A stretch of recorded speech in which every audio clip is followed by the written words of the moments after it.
Saya membaringkan diri dan saya sudah siap. Tuhan, aku siap Tuhan. Nah waktu itu kondisi saya sudah tidak bisa bicara. Setiap kali saya mau bicara dengan istri saya harus menulis di whiteboard.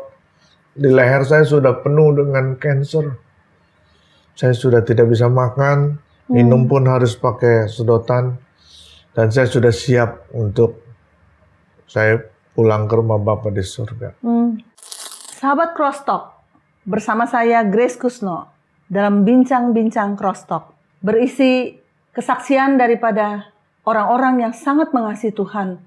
Namun dalam hidup mereka menghadapi tantangan yang sangat berat.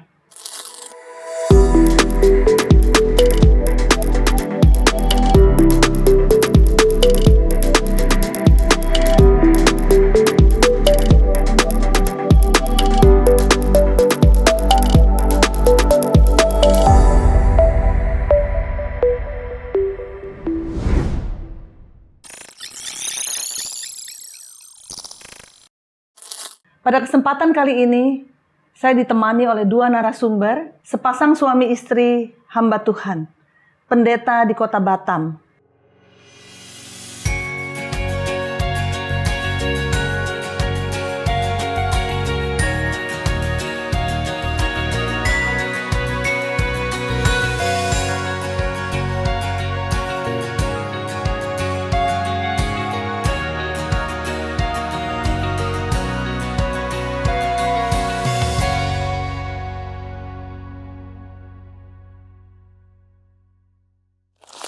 Saya perkenalkan Pak Jonathan Lim. Selamat datang Pak Jonathan Lim. Ya, dan Ibu Susilowati ya, yang sudah menjadi pendamping berapa tahun Bu?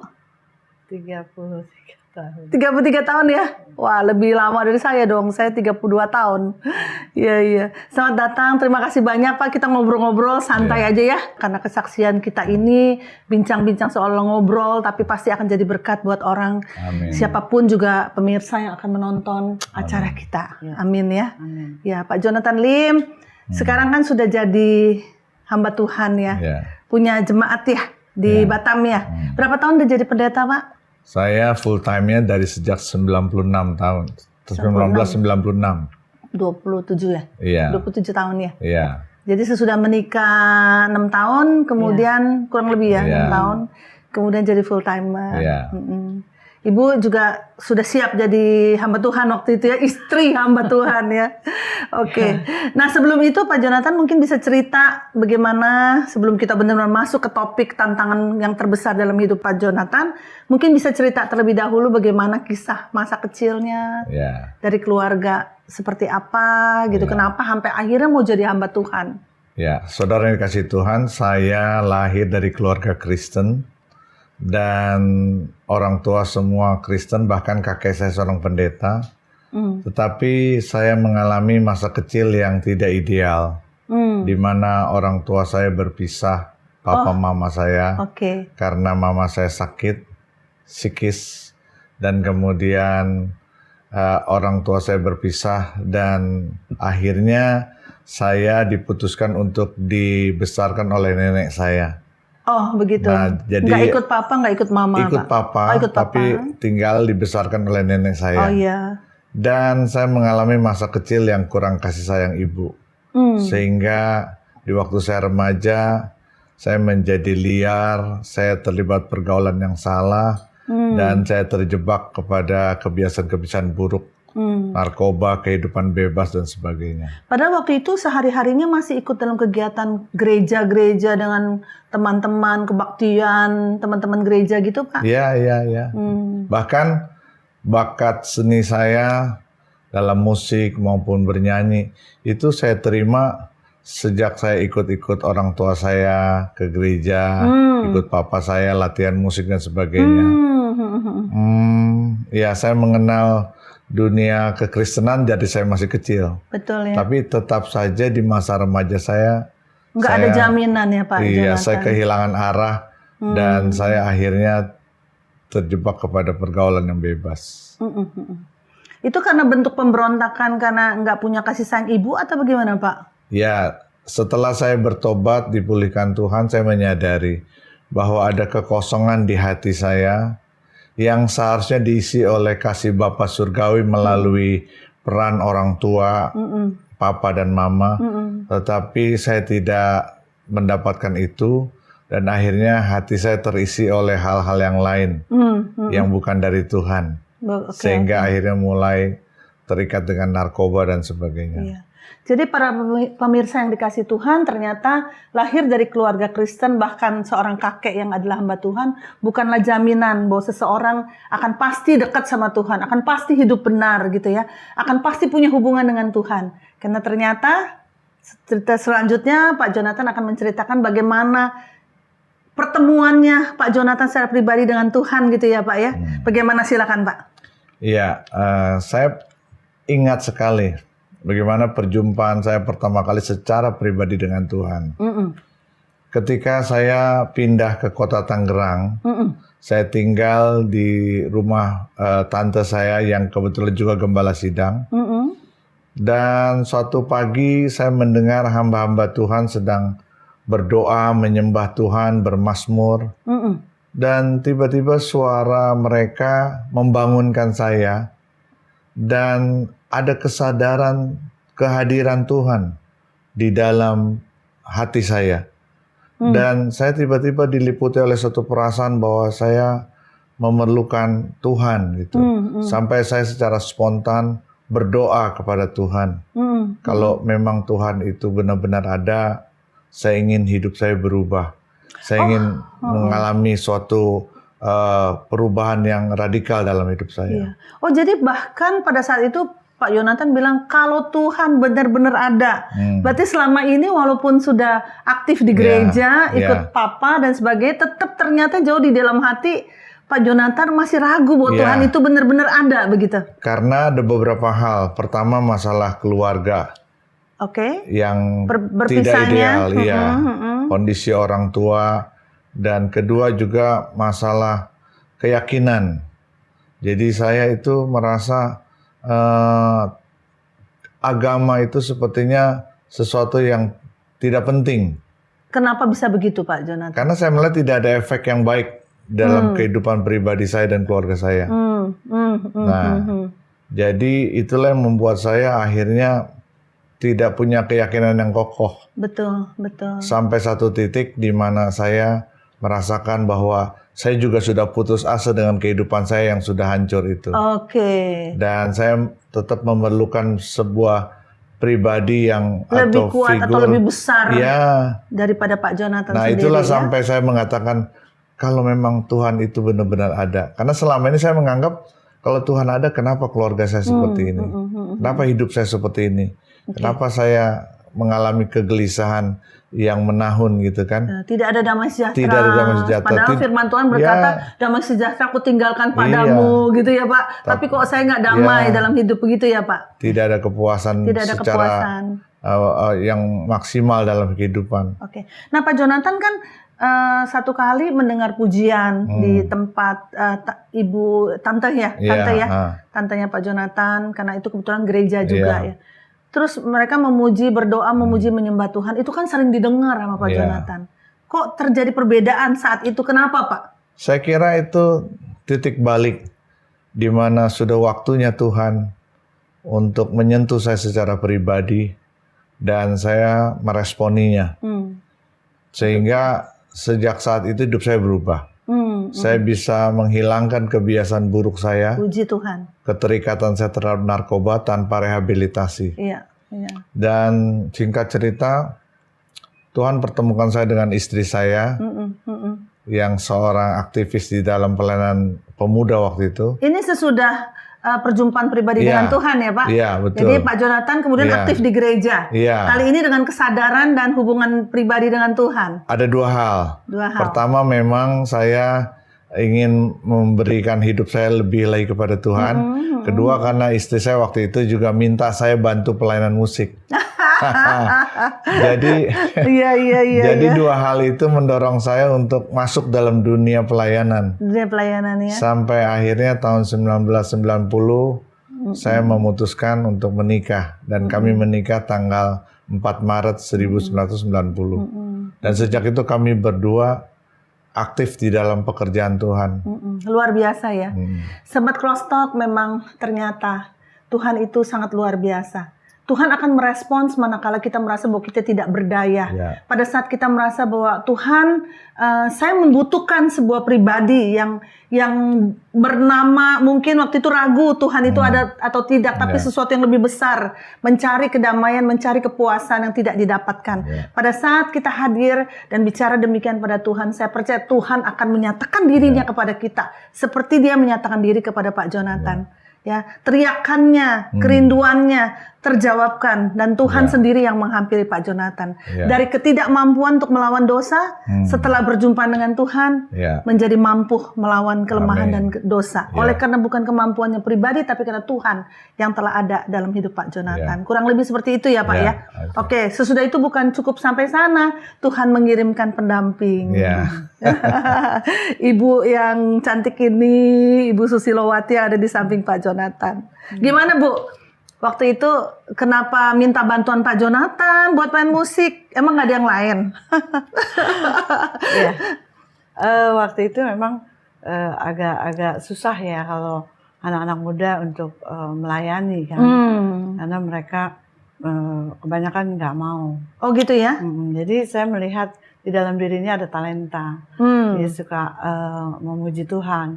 Jadi ya saya mendekatinya waktu itu memang karena memang kita butuh pemusik. Awalnya seperti itu ya. Butuh pemusik untuk mendukung kegiatan pemuda-pemudi waktu itu. Iya. Terus kemudian beliau suami saya waktu itu calon belum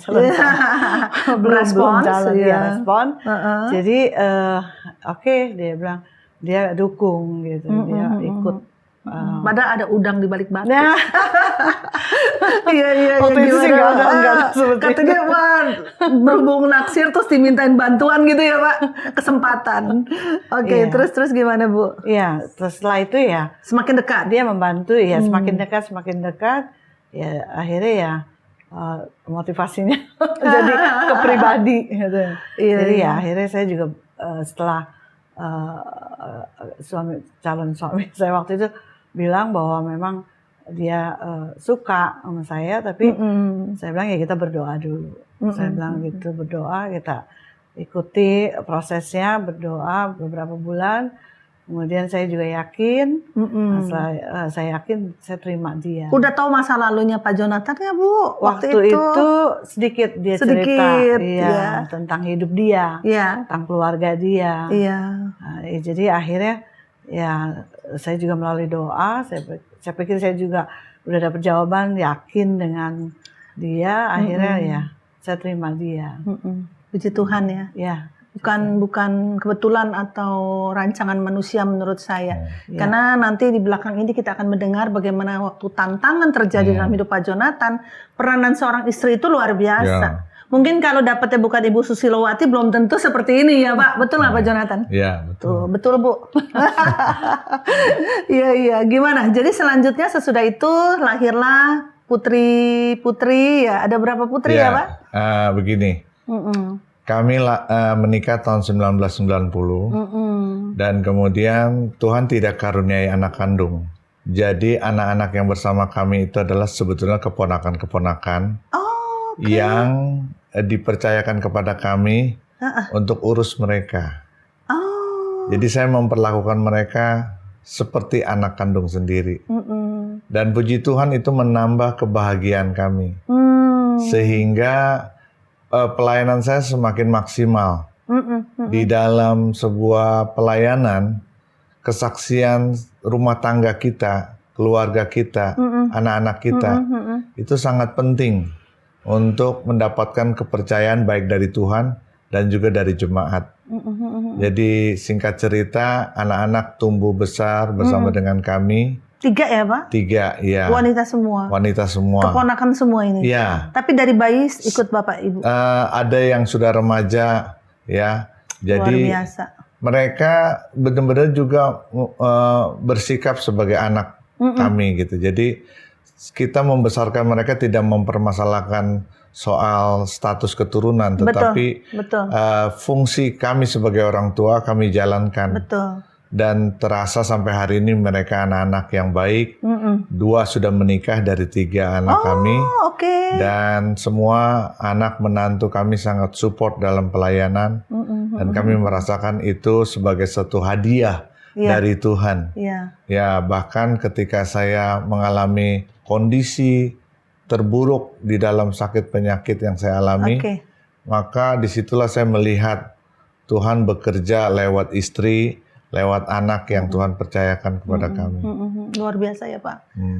Saya dan suami juga tidak punya anak kandung, tapi kami tidak mengangkat anak, tapi anak-anak pelayanannya banyak sekali.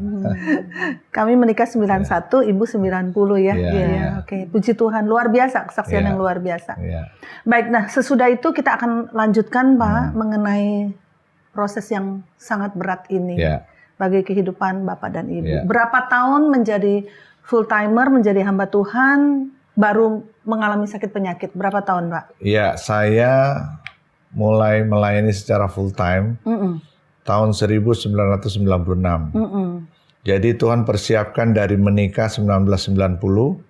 Selama 6 tahun kami berdua melayani di gereja lokal, gereja sendiri, maupun juga melayani tubuh Kristus dalam jaringan-jaringan pelayanan pemuda.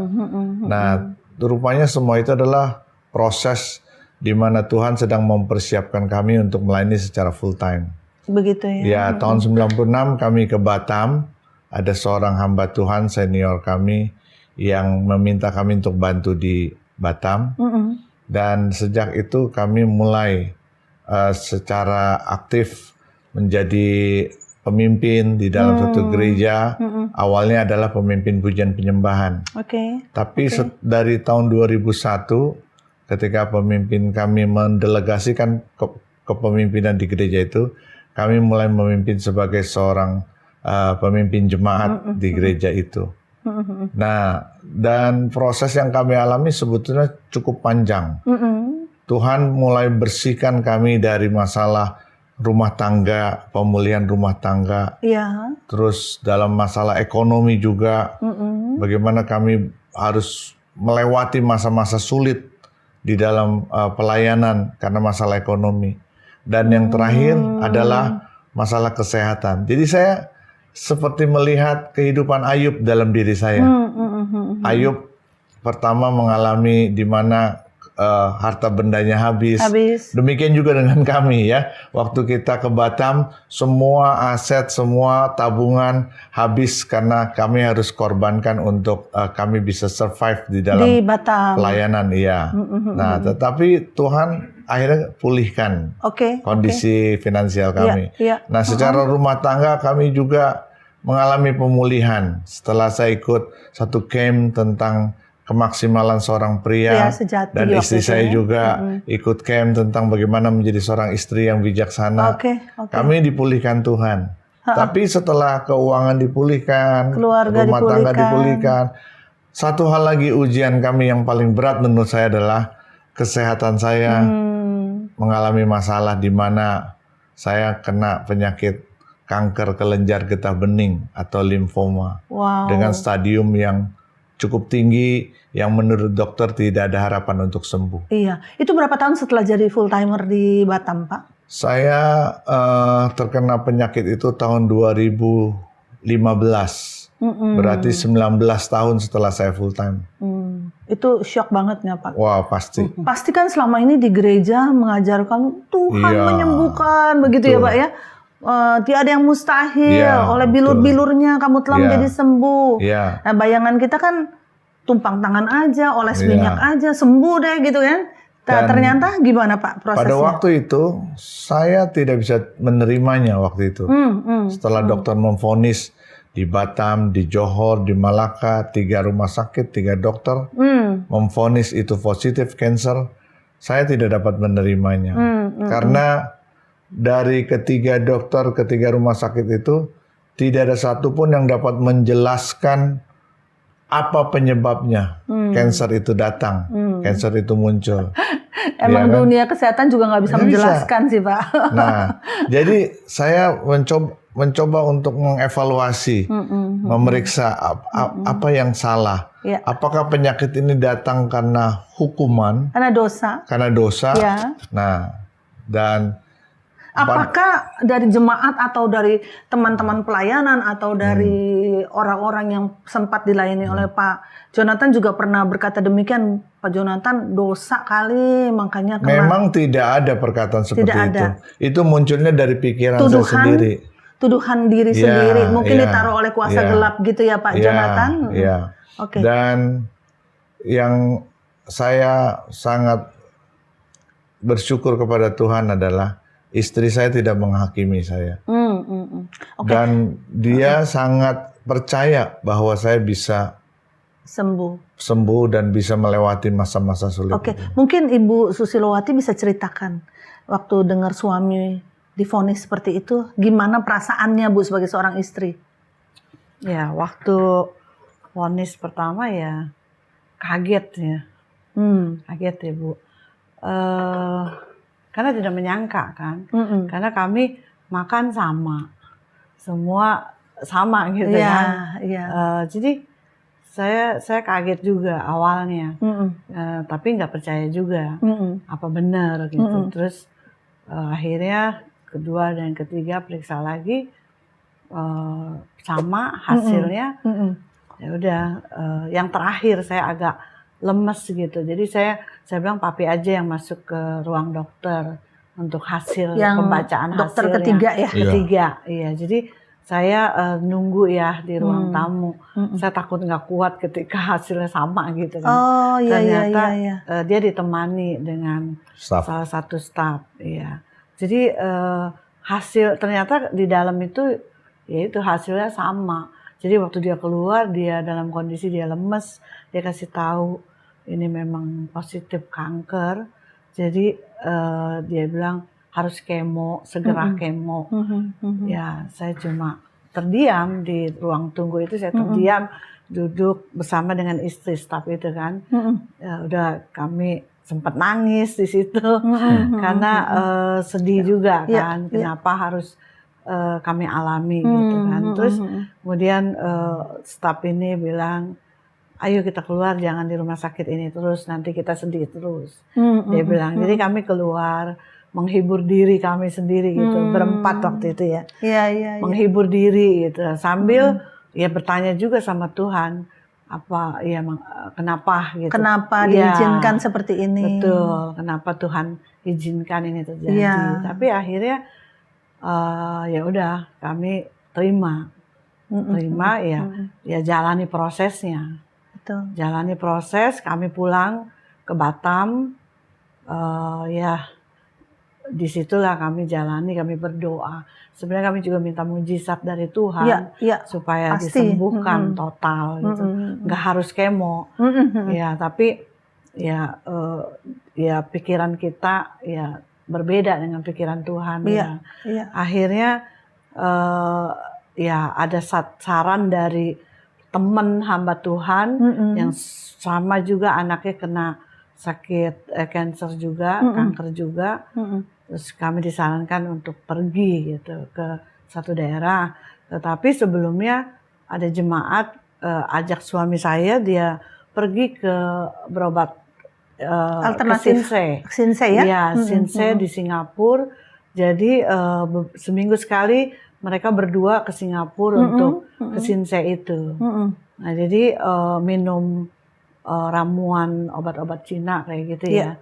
Terus kemudian setelah 1 bulan tidak ada hasil. Tidak ada hasilnya artinya semakin membesar ya Pak? Masih ada gitu Bang. Masih ada dan membesar atau hanya masih ada aja? Sedikit-sedikit kayaknya agak membesar. Iya. Itu waktu minum godokan obat Chinese herb ya. Terus kemudian kami pergi ke Manado. Oke, sebelum lanjut ke Manado, tadi kan Pak Jonathan ada sampaikan ada kemungkinan salah satunya apa karena dosa. Apalagi tadi Pak, rupanya ada lebih dari satu yang Pak Jonathan menganalisa pada waktu itu ya. Ya, apakah ini teguran Tuhan? Teguran Tuhan. Apakah ini karena saya ada salah sesuatu, ada yang belum beres dan sebagainya. Jadi pada waktu itu saya sama sekali tidak mengerti. ini apa dan kenapa. Sampai setelah dijalani, ketemu dengan beberapa ayat firman Tuhan, baru saya dapat jawabannya. Karena waktu pas kena itu, saya ingat firman Tuhan berkata, Allah turut bekerja dalam segala sesuatu untuk mendatangkan kebaikan. Nah, saya bertanya, kebaikannya di mana? Iya, betul. Kalau saya ngalami seperti ini, apa kebaikannya buat saya? Nah, sampai di satu titik ternyata itu belum sebuah akhir. Itu baru titik awal pertanyaan itu. Sampai saya ketemu firman Tuhan yang lain, baru saya mendapat jawaban demi jawaban yang hari ini saya bisa lihat bahwa semua yang saya alami adalah rencana Tuhan untuk saya bisa dipakai Tuhan menjadi saluran berkat bagi orang lain. Iya, amin. Nanti belakangan kita resume ya Pak, pelajaran terbesarnya dari semua ini apa ya.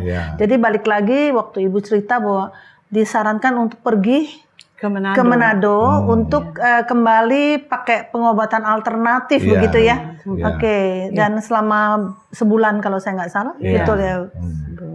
Pada waktu itu makin besar. Iya. Dan mulai sakit. Awalnya kan dia hanya besar tapi tidak sakit. Tapi waktu di Manado itu saya mulai merasakan sakit. Sampai waktu itu karena tidak ada obat, tidak ada medis yang cukup modern. Sampai saya cari itu di warung-warung atau di toko-toko obat yang sederhana, obat sakit kepala yang paling keras. Painkiller ya, untuk membunuh rasa sakit aja ya Pak? Karena sudah mulai terasa sakitnya. Sampai saya tuh tidak bisa tidur, posisi tidur salah, posisi duduk salah, berdiri salah. Jadi sampai seperti itu penderitaannya. Dan saya sempat putus asa.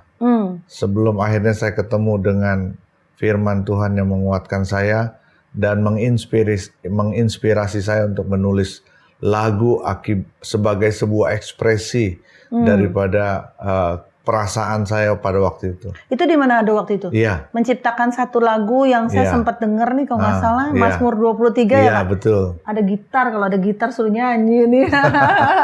Iya. Karena ayat itu sebenarnya sudah sangat familiar kan? Iya, betul. Bahwa Tuhan adalah gembalaku, takkan kekurangan aku. Tuhan membaringkan kita di padang rumput yang hijau, membawa kita kepada air yang tenang. Tapi betapa terkejutnya saya waktu saya baca ayat yang keempat. Sekalipun aku dalam lembah yang kelam, aku tidak takut bahaya. Sebab gadamu dan tongkatmu, itulah yang menghibur aku. Jadi saya dapat pewahyuan adalah, hey, meskipun Tuhan itu gembala kita, tidak selamanya kita ada di padang rumput yang hijau. Tidak selamanya kita ada di air yang tenang. Bisa saja seizin Tuhan kita ada di lembah yang kelam. Tapi kita tidak perlu takut. Kalau kita punya gada dan tongkatnya Tuhan, maka Tuhan akan selalu menghibur kita, memberi kekuatan kepada kita. Nah, itulah yang menginspirasi saya untuk menulis lagu. Iya. Oke, puji Tuhan. Luar biasa ya Pak. Itu di Manado bikin lagu, terus mau pulang ke Jakarta saya dengar ke Batam. Sesudah itu ya. Ada beberapa lagu yang saya tulis sebetulnya, tapi yang paling banyak dinyanyikan oleh jemaat lagu yang Mazmur 23 itu. Tuhanlah gembalaku, takkan ku kekurangan.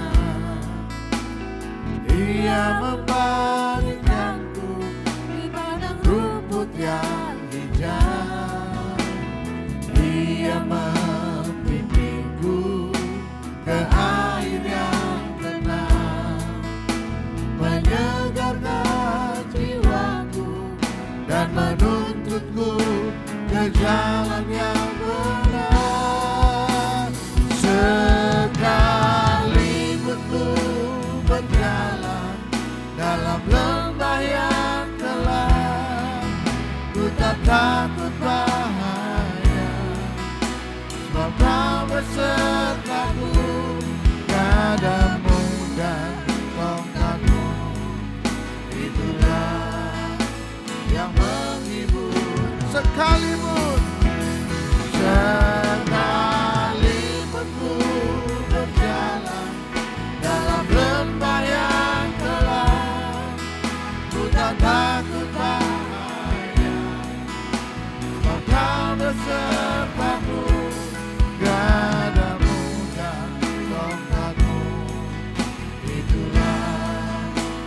Biarkan musik memuji Tuhan.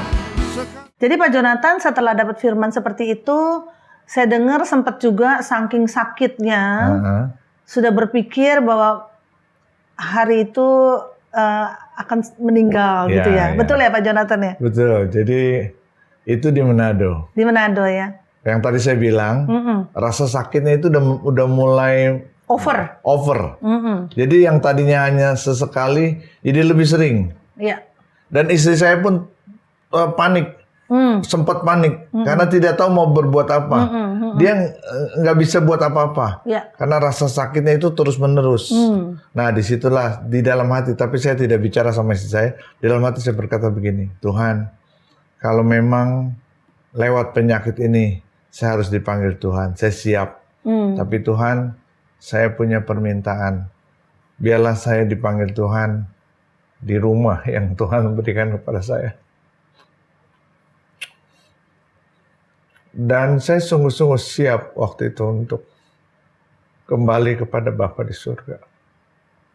Saya cuma minta Tuhan sertai saya dalam perjalanan pulang. Dalam kondisi sakit, tidak bisa tidur. Saya ingat pagi itu kami harus menuruni, menjalani perjalanan dari tempat saya tinggal menuju Bandara Samratulangi, itu perjalanan yang cukup jauh. Dan saya harus melewati jalan yang sulit. Sampai di pesawat pun saya sudah terus bergumul kepada Tuhan supaya Tuhan, saya harus tiba di rumahku Tuhan, supaya aku tidak menimbulkan masalah yang sulit buat keluarga. Sampai akhirnya saya tiba di rumah, saya membaringkan diri dan saya sudah siap. Tuhan, aku siap Tuhan. Nah waktu itu kondisi saya sudah tidak bisa bicara. Setiap kali saya mau bicara dengan istri saya harus menulis di whiteboard. Di leher saya sudah penuh dengan cancer. Saya sudah tidak bisa makan, minum pun harus pakai sedotan. Dan saya sudah siap untuk saya pulang ke rumah Bapa di surga. Waktu itu. Sampai satu saat ada jemaat, beberapa hari kemudian ada jemaat yang mengunjungi saya dan jemaat itu langsung meminta saya untuk segera ke Singapura. Nah waktu itu sudah ada ide juga Pak untuk ke Singapura berobat? Tidak, belum karena ada sebelumnya. Saya tidak siap secara keuangan. Tiba-tiba ada seorang pengusaha yang secara spontan memberikan 10.000 Sing dolar untuk deposit rumah sakit. Dan saya langsung dibawa ke Singapura. Dan saya bersyukur saya punya sahabat di Singapura, Pak. Pastor Don Wong, yang bersedia untuk menampung saya. Dan sejak itulah saya memulai proses pengobatan saya di Singapura. Tanpa uang, saya hanya berserah kepada Tuhan, dan saya tahu Tuhan akan gerakan hati orang-orang yang sangat mengasihi saya untuk mereka mengumpulkan dana, dan semuanya berjalan betul-betul pertolongan Tuhan. Baik proses kesembuhan, baik juga masalah keuangan, masalah tempat tinggal, dan yang paling luar biasa adalah istri saya menemani saya di rumah sakit dengan kondisi kurang istirahat, tidak ada tempat tidur yang layak, yang nyaman. Tapi Tuhan berikan kesehatan untuk istri saya bisa terus menemani saya siang dan malam. Karena waktu itu setiap 2 jam suster harus ambil darah saya untuk cek. Dan jadi saya tidak bisa tidur dengan nyenyak. Dan istri saya juga harus terbangun-bangun. Betul. Anak saya juga, Tami, harus mondar-mandir di rumah sakit untuk koordinasi dengan dokter dan suster, urus perpanjangan imigrasi dan sebagainya. Dan saya sungguh melihat bagaimana Tuhan baik. Amin. Tuhan baik. Tuhan menyertai selama proses pengobatan. Pada saat saya putus asa karena efek kemo yang begitu menyakitkan, berat. Tapi istri saya tetap memberikan semangat untuk saya bisa bertahan melewati masa-masa yang sulit. Jadi sekalipun di kemo itu tetap terasa sakit ya, Pak? Ya, saya setiap kali kemo 5 hari berturut-turut dimasukkan obat kemo. Seminggu kemudian rasa sakit itu muncul.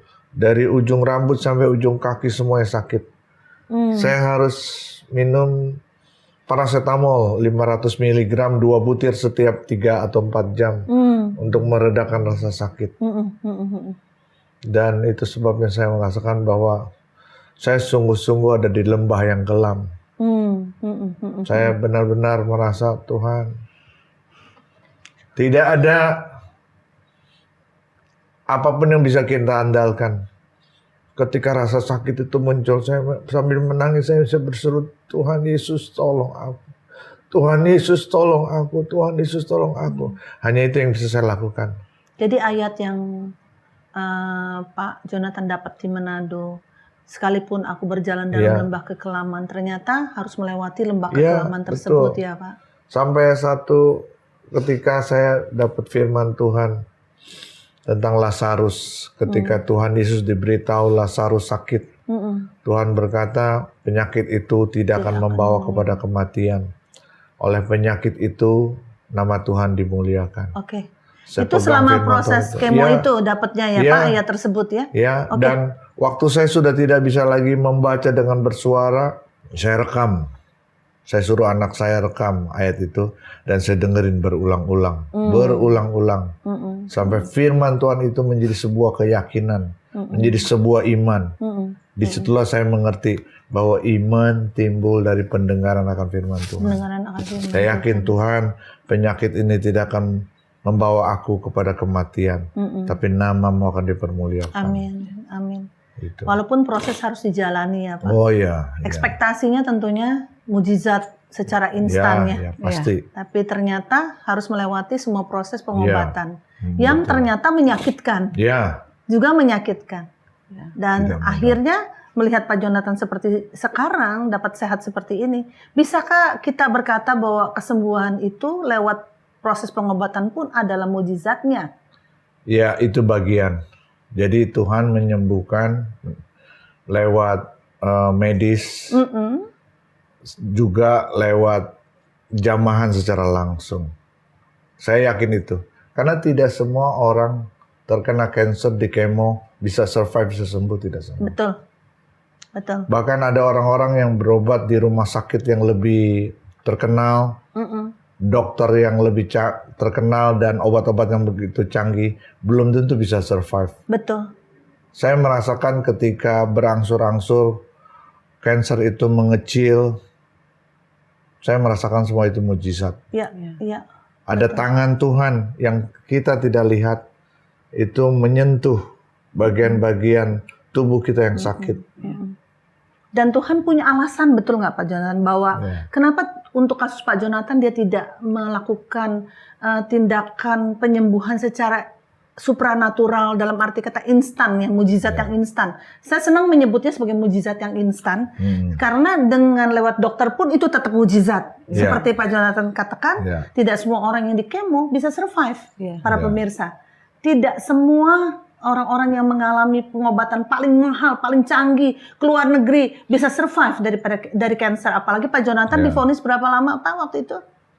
Dokter tidak mengatakan berapa lama, hanya dokter mengatakan ini tidak ada harapan lagi. Tidak ada harapan lagi. Iya. Ya, jadi kalau seandainya di kemo dan ternyata bukan hanya harapan, tapi memang kesembuhan itu terjadi, bukankah kita berkata bahwa itu dari Tuhan? Amin. Itu mujizatnya juga. Amin. Hanya sebagai anak-anak Tuhan, kita harus melewati setiap proses yang ada dan tetap bersyukur dan tetap beriman dan tetap kuat di hadapannya. Nah, Ibu gimana Bu? Waktu semakin di kemo kan bukannya langsung hilang sakitnya ya, ternyata sakit gitu satu badan, barangkali lebih sakit dari waktu di Manado. Barangkali. Ibu nggak putus asa? Ya, saya terus berharap sama Tuhan. Kalau bicara putus asa, waktu itu sih Sempat? nggak ada juga ya. Nggak ada juga, haleluya. Karena saya pikir Tuhan pakai para dokter gitu kan. Tuhan pakai orang-orang yang ahli di bidangnya Iya. untuk menangani suami. Iya. Jadi mungkin juga nggak ada kesempatan juga untuk berpikir yang macam-macam karena fokusnya hanya ke dia kan. Jadi benar-benar intensif kan. Saya nggak bisa tinggalin dia terus ada di situ walaupun dia tidur saya tetap ada di situ. Iya. Iya. Jadi waktu itu sih nggak ada kesempatan berpikir nanti sembuh nggak ya sembuh nggak. Karena kita juga udah melihat, kita yakin gitu. Ada satu teman dari Jakarta dia WA bahwa dia nggak tahu kalau suami saya sakit. Dia bilang kan suami saya sudah tidak bisa, dia nggak pegang HP lagi kan. Jadi saya baca WA itu bahwa dia nanya kamu ada di mana.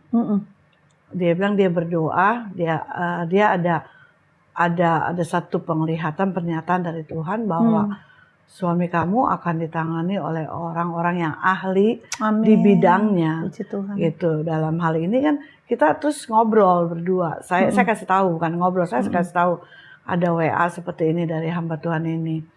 Terus kalau menurut saya sih kita kayaknya harus pulang kali ke Batam. Kamu harus ditangani secara medis.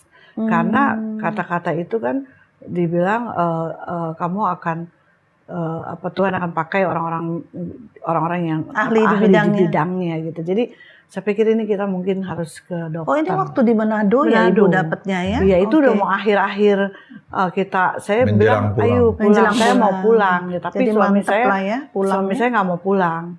Dia masih pengen pengobatan di situ. Tapi kondisinya kan sudah semakin parah, sakit terus kan. Saya bilang kita pulang aja. Terus kemudian suami saya akhirnya mau pulang dan kami pulang. Nah dari situ saya pegang.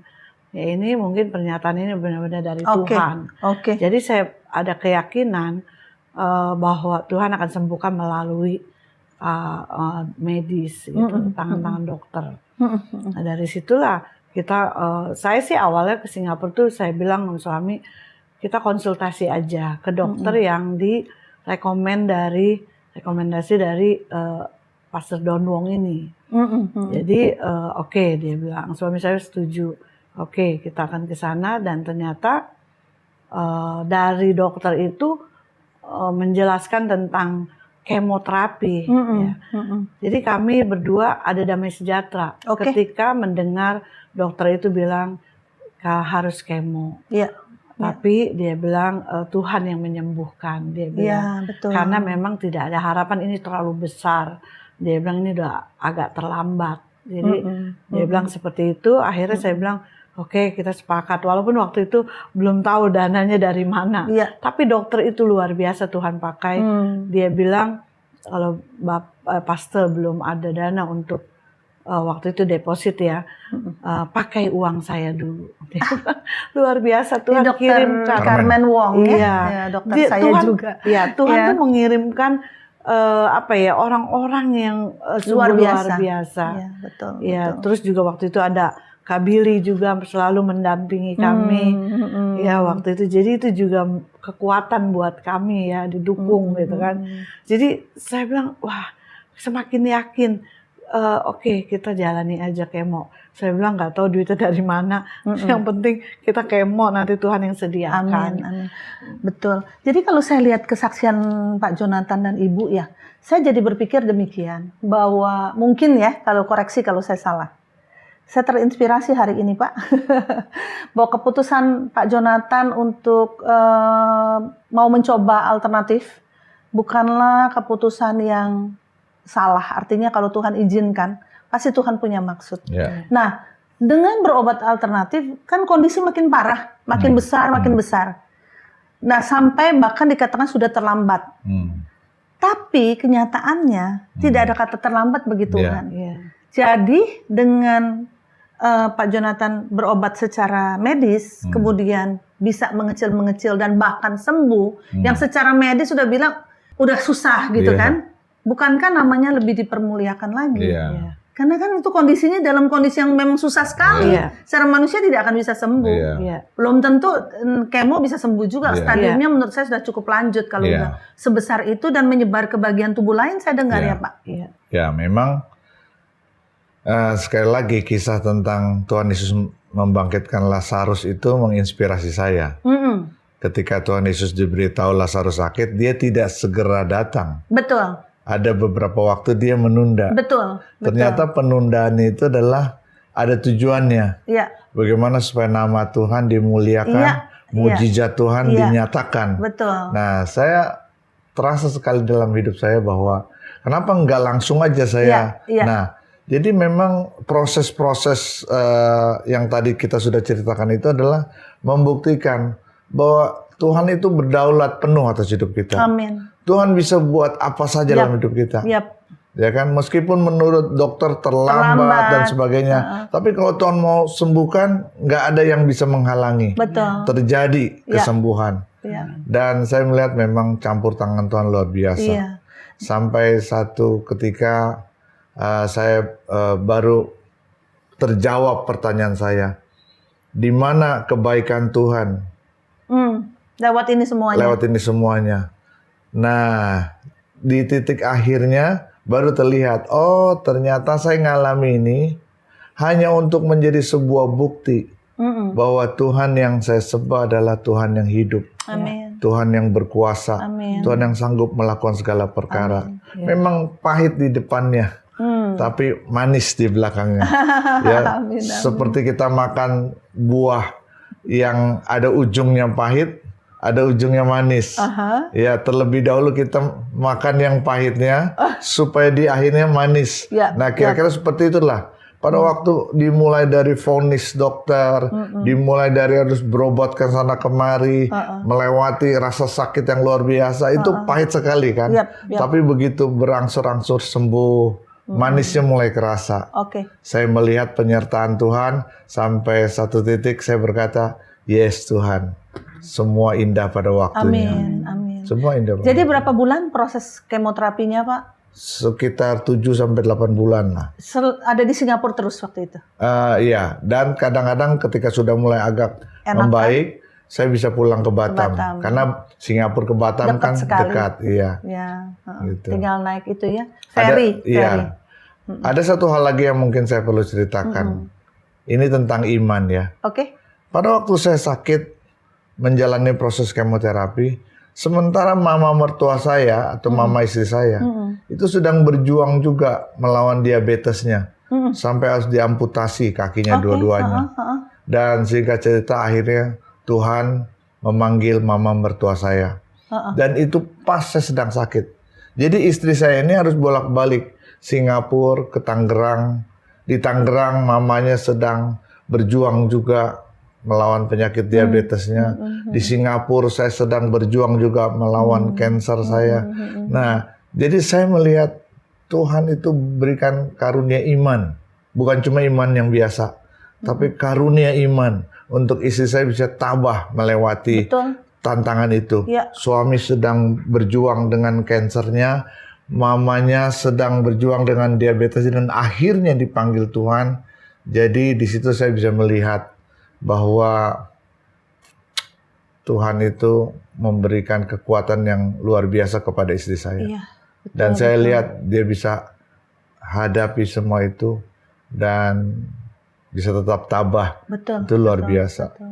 Sahabat Crosstalk, memang bincang-bincang Crosstalk sebetulnya memang menceritakan bagaimana bahwa orang yang mengasihi Tuhan itu tidaklah kebal terhadap tantangan, Ya. tidaklah mengatakan, banyak sekali yang mengatakan, wah ikut Tuhan enak, semua dijamin, semua beres, uang datang sendiri misalnya atau apa dan sebagainya. Tapi ikut Tuhan walaupun tantangan itu ada, iman tetap terjaga, kekuatan daripada Tuhan itu tetap ada saat kita harus melewati banyak sekali tantangan. Kita tetap berdiri dan kita bisa berkata bahwa kekuatan bukan dari diri kita, tetapi dari Tuhan. Pak Jonathan sempat share juga firman Tuhan ya, bahwa pencobaan-pencobaan biasa itu pun Pak Jonathan juga pencobaan-pencobaan yang Tuhan izinkan terjadi Ya. dalam hidup kita itu adalah pencobaan-pencobaan biasa Ya. yang tidak melebihi kekuatan manusia. Ya. Ya, dan pada saat kita diizinkan Tuhan menjalani semuanya, Dia menyediakan Ya. jalan keluar Ya. supaya kita dapat menanggungnya. Amin. Jalan keluar buat Ibu adalah kekuatan iman Ya. luar biasa, karunia iman. Ya. Nggak mudah loh Bu, Ya. nggak semua orang bisa. Ya. Ya. Pak Jonathan bersyukur punya istri seperti ini. Ya. Sangat. Sangat ya. Ya. Sungguh hadiah yang luar Dan biasa. juga anak saya yang bungsu Tami, saya melihat dia cukup tegar. Hmm. Di rumah sakit itu tidak ada spesial tempat untuk menginap. Mm-mm. Jadi kalau malam dia harus tidur di sofa-sofa yang di sekitar rumah sakit, Ruang tunggu. di ruang tunggu. Mm-mm. Dan itu dijalani sepanjang saya ada di rumah sakit. Mm-mm. Mm-mm. Dan menurut saya bersyukur sama Tuhan, saya diberi keluarga yang sangat-sangat support, Iya, mendampingi, iya, iya. memberikan dorongan, semangat, dan juga bersyukur untuk teman-teman penatua, teman-teman pelayan Tuhan, staf, jemaat yang juga mendoakan saya. Iya, betul Pak. Boleh dikatakan selama saya sakit itu seluruh jemaat sangat support baik doa maupun dana. Iya. Jadi ya kemurahan Tuhan sungguh-sungguh saya alami secara nyata. Jadi mungkin saya juga ingin ya memberikan sebuah dorongan kepada semua yang melihat dan menyaksikan acara ini, bahwa kalau kita sungguh-sungguh percaya kepada Tuhan, Tuhan menjamin hidup kita. Amin. Tuhan berikan kita kekuatan. Amin. Saat kita merasa kita tidak mampu, berserulah kepada nama Tuhan. Ya. Nama Tuhan adalah nama yang menjamin kehidupan kita. Amin. Amin. Betul Pak. Jadi saat kita tidak merasa mampu, bukan masalah itu diangkat, tapi Dia berikan kekuatan untuk menghadapi masalah tersebut. Betul. Begitu ya Pak Ya, Jonathan ya. betul. Dan sekarang sudah lewat berapa tahun Pak? Sudah masuk tahun yang ke-8. Sesudah selesai kemo proses semua. Ya, saya selesai kemo Januari 2016. 2016, berarti Iya. 7 tahun yang lalu. Iya. Ya, 7 tahun ya. Iya. Ya, dan biasanya kalau cancer itu memang harus melewati masa 5 tahun Iya, biasanya. iya. Puji Tuhan, apa yang telah diizinkan Tuhan Ya. untuk terjadi dalam kehidupan Bapak dan Ibu, menurut saya adalah menjadi sebuah sumber inspirasi yang luar biasa. Amin. Luar biasa. Kita berdoa supaya tayangan ini jadi berkat. Ya. Sahabat Crosstalk, kalau ada di antara kita yang juga menghadapi tantangan yang besar dalam hidup sahabat yang sedang dialami saat-saat ini, apakah itu sakit penyakit, apakah itu masalah keuangan, apakah itu masalah keluarga, kita baru mendengar bagaimana Pak Jonathan dan Ibu sungguh berjalan di dalam Tuhan, satu persatu Tuhan tolong, keuangan, keluarga dipulihkan, melayani Tuhan, kemudian bukan tanpa tantangan. Terjadilah tantangan yang sangat besar dalam hidup mereka. Bahkan Pak Jonathan merasa itulah akhir dari hidupnya. Tapi ternyata bukan demikian. Itu adalah awal di mana kehidupan mereka boleh menjadi berkat bagi begitu banyak orang yang menyatakan tidak ada yang mustahil baginya. Ya. Berjalanlah bersamanya dan percayalah Tuhan tidak akan pernah meninggalkan kita menghadapi segala sesuatu sendirian. Haleluya. Dengan demikian, berakhirlah ngobrol-ngobrol singkat kita bersama dengan Pak Jonathan Lim dan Ibu Susilowati. Terima kasih sekali lagi untuk kesediaannya datang di studio kami, Pak. Ada lagi mungkin yang mau disampaikan kepada para pemirsa? Ada lagi mungkin sesuatu? Kalau tidak, kita akan akhiri. Dari saya mungkin yang paling penting adalah bahwa ketika kita diizinkan Tuhan untuk mengalami penderitaan yang seperti saya alami. Yang pertama, jangan panik. Jangan panik, tetap percaya bahwa segala sesuatu seperti firman Tuhan katakan, kalau tidak seizin Tuhan, sesuatu tidak akan terjadi lebih buruk. Amin. Dan saat kita mengalaminya, kita percaya selalu ada tangan Tuhan yang akan mengangkat dan menolong kita, Amin. menopang kita, sehingga kita mampu menghadapinya. Ya. Itu saja dari saya. Haleluya. Ibu ada mungkin dari sisi seorang support system, seorang istri gitu? Oh. Ya. Ya, kalau Tuhan izinkan sesuatu yang tidak baik terjadi dalam hidup kita, yang seperti yang kita alami, ya kita harus memperkuat iman kita, tetap berharap dan percaya bahwa Tuhan Yesus pasti menolong kita. Amin. Tepat pada waktunya. Amin. Dan kita harus percaya bahwa penyertaan Tuhan selalu ada di dalam hidup kita. Oke, baik. Tuhan berkati. Ya, demikian sahabat Crosstalk, pasti kita diberkati dan kita jauh lebih kuat lagi setelah mendengar kesaksian daripada kedua saudara-saudara kita ini. Dengan demikian berakhirlah pertemuan kita, ngobrol-ngobrol kita. Sampai jumpa di Crosstalk edisi ngobrol-ngobrol selanjutnya. Tuhan Yesus memberkati. Sahabat Crosstalk, agar kesaksian ini dapat memberkati lebih banyak orang, yuk like and share video ini kepada keluarga dan teman-teman lainnya. Bagi sahabat Crosstalk yang diberkati lewat kesaksian ini, mari berbagi di kolom komentar. Dan subscribe agar tidak ketinggalan kesaksian-kesaksian lainnya.